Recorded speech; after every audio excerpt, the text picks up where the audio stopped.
Hi friends, this is Hari. Cinema bus அப்டேட்டில் அடுத்தது ஒரு தெரி மாசான ஒரு அப்டேட்டோடு வந்திருக்குங்க. ஜஸ்ட் 15 நிமிஷத்துக்குள்ளாரே இப்போ கூலி படத்தோடைய அந்த டீசர் பார்த்தினாக்கா 1 மில்லியன் வியூஸை தாண்டிட்டதாக இப்போ சன் பிக்சர்ஸ் அஃபிஷியலாகவே அனௌன்ஸ்மெண்ட் பண்ணியிருக்காங்க. 1 மில்லியன் ரியல் வியூஸ் அப்படின்ற மாதிரி அவங்க வந்து ட்வீட்டை போட்டுட்டாங்க. ஸோ பயங்கரமாக வைரலாக எனக்கு ட்விட்டரில் பார்த்தினாக்கா ட்ரெண்டிங் ஆகின்னு இருக்குது, நம்மளால் பார்க்க முடியுது. ஸோ நான் உங்கள்கிட்ட ஒரு சாரி கேட்டுக்கிறேன். ஏன்னா நான் அந்த ஃபஸ்ட்டு அந்த டீசர் பார்க்கும்போது ரஜினி சார் யூஸ் பண்ண அந்த ஃபோனை பார்த்தோன்னே இது வந்து 80s நடக்கக்கூடிய கதையாக இருக்கும் அப்படின்ற மாதிரி போன வீடியோவில் சொல்லியிருப்பேன். பட் ஆனால் அந்த டீசர் ஸ்டார்டிங்லேயே பார்த்தினாக்கா வில்லனு காட்டும் போது அவர் வந்து ஸ்மார்ட் ஃபோனை தான் அட்டன் பண்ணி பேசுவார். நான் அது கவனிக்கவே இல்லை. ரெண்டாவது வாட்டி பார்க்கும்போது தான் பார்க்குறேன். அப்போ இது கண்டிப்பாக இப்போ நடக்கக்கூடிய ப்ரெசென்ட்டில் நடக்கக்கூடிய கதை தான் அப்படின்ட்டு தெரிஞ்சிச்சு. ஸோ மன்னிச்சுங்க.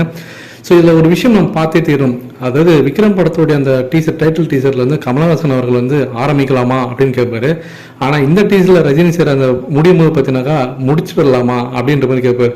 ஸோ அப்படியே டோட்டலாக கான்ட்ராஸ்டாக வச்சிருக்காரு ஸோ லோகி அவர்கள். ஸோ வேற லெவலில் ஒரு பேடியை நம்ம பார்க்கலாம்னு நினைக்கிறேன். ரஜினி சார்கிட்டேருந்து ஒரு நெகட்டிவ் ஷேட் கண்டிப்பாக நம்ம பார்க்க முடியும்.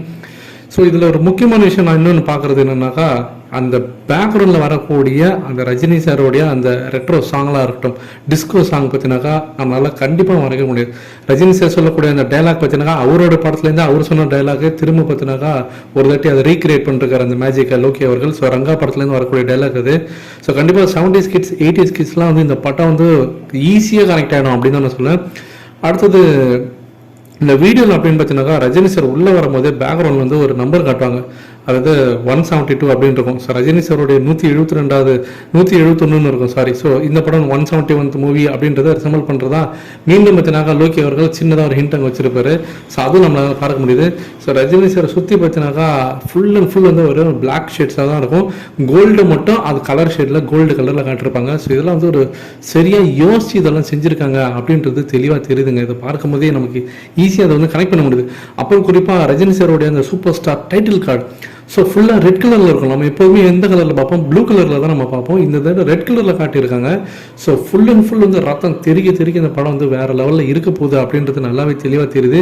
இதை தாண்டி நீங்கள் அதாவது முக்கியமான விஷயம் ஏதாவது நோட் பண்ணிக்கலாம். ரஜினி சார் வந்து அந்த வில்லன் அப்படி தூக்கி போட்டுட்டு அந்த வாட்சை அப்படியே சொல்லிட்டு அப்போ அந்த வாட்சை கிட்ட காட்டும் போது ஒரு நம்பர் அதில் ஓடும் பார்த்தீங்கன்னாக்கா பெரிய முள் வந்து 12 இருக்கும், சின்ன முள் வந்து 7 இருக்கும். ஸோ அதெல்லாம் பார்க்கும்போது அதிலலாம் ஏதோ ஹிண்ட் வச்சிருக்காரு அப்படின்றது நமக்கு தெளிவாகவே தெரியுது.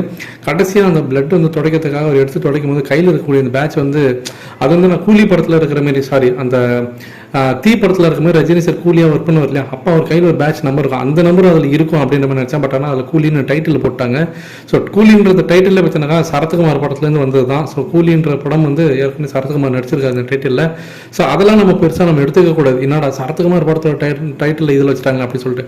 ஸோ அப்படிலாம் பார்த்தீங்கன்னாக்கா ஏற்கனவே லியோ படம்னு ஒரு படம் வந்திருக்கு, விஜய் சாரோட படம். அந்த லியோ படமே ஏற்கனவே சத்யராஜோடைய மகன் சிபிராஜ் அவர்கள் ஏற்கனவே ரொம்ப வருஷத்துக்கு முன்னாடி லியோன்னு சொல்லிட்டு ஒரு படம் நடிச்சிருக்காரு. ஃபுட்பாலை பேஸ் பண்ணி அந்த படம் எடுத்திருப்பாங்க.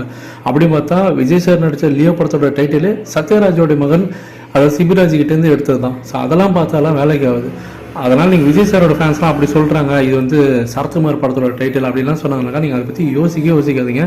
பேன் இந்தியா லெவலில் பார்த்தீங்கன்னாக்கா ஒரு டைட்டில் வேணும் அப்படின்னு சொல்லிட்டுனாக்கா கூலின்றது ஒரு பெஸ்ட் ஆப்ஷன் நான் சொல்லுவேன். ஏன்னா எல்லா லாங்குவேஜ்லையும் கூலின்னு தான் சொல்லுவாங்க.